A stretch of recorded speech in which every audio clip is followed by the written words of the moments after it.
Now I'm going to generate some renders from this model that Stephen completed in the previous tutorial.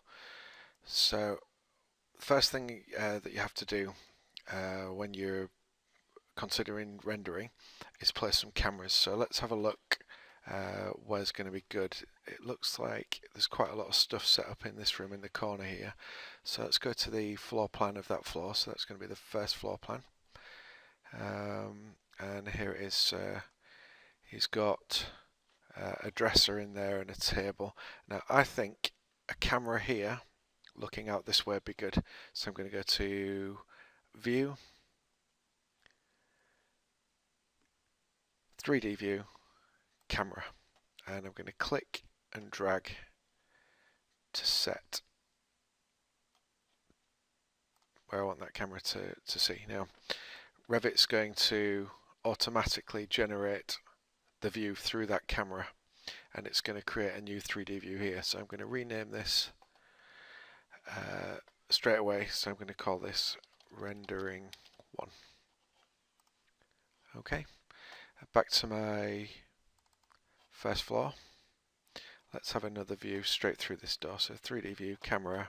Let's this time have it looking from this corner towards this corner.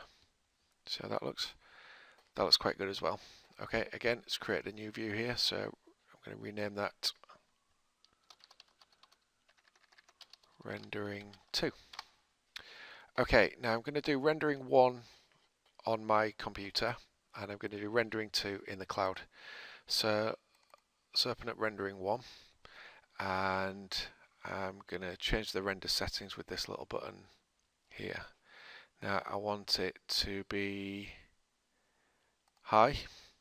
I'm going to do an internal render on this one using these lights. When you do an internal render, it takes a long time if you do it on your local computer. So I'm just going to set it to high. In fact, I might even set it now. I'll leave it high. Okay, I'm going to do it to interior artificial only, and I'm going to render that. Okay, so it's going to start to render that out now in Revit, and we'll come back when it's finished. Okay, so the render's finished. You can see it's reached 100%, and you can see the render in the render window. I'm going to close that dialog box, and I'm going to save this rendering back to the project. Now you can see it comes up in the project browser. My original 3D view from the camera is still in the project browser, as is the new rendering. You can see the quality is very high. The wall finish in the roof and the floor finish aren't very good, but you can see the glass and the wood and the chrome on the edge of the chairs is very good. So that's rendering locally. Okay, now we're going to look at rendering in the cloud. So I'm going to open up rendering 2. The first thing I need to do is sign in to my Autodesk account. So I'm going to click on sign in the top menu bar, sign into Autodesk 360, and I'm going to sign in with my username or email and my password. Now, once I'm signed in, I'm going to set my rendering properties, just as I did before. I'm going to set it to best and the lighting to interior artificial only. I don't need to render it from here, and then I'm going to go up to view, render in the cloud. Now a new dialog box is going to come up, and there are a few settings that I need to modify in here. The first thing that I'm going to do is pick the 3D view that I want to render. I can render them all in one go, or I'm just going to pick rendering 2 in this case. I'm going to change the rendering quality to final and the size to maximum, and then I'm going to click start rendering. Now I can wait for this to finish rendering, or I can continue in the background and get on with my work.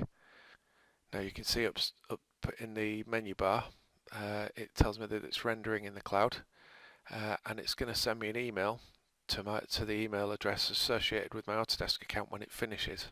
So I don't have to worry about that until I get the email. Okay, I've had my confirmation email that the rendering's complete. So to view the render, I need to go to the Autodesk 360 site, which is rendering.360.autodesk.com. From there, I need to sign in using my Autodesk login and password. Okay, after I've signed in, you can see all of these renderings that I've done previously. I'm going to click on lesson 14 and click on the little picture, and there it is. So there's the rendering done in the cloud. You can see the quality is fantastic. The light and the way the light bounces around the room, and it passes through the glass table and reflects off the chrome of the chair legs and off the leather of the surface. The quality is really good, and when you're rendering in the cloud, you can have a dozen of these renders going on at once while you continue to work. So the advantages are numerous. So that's rendering in the cloud.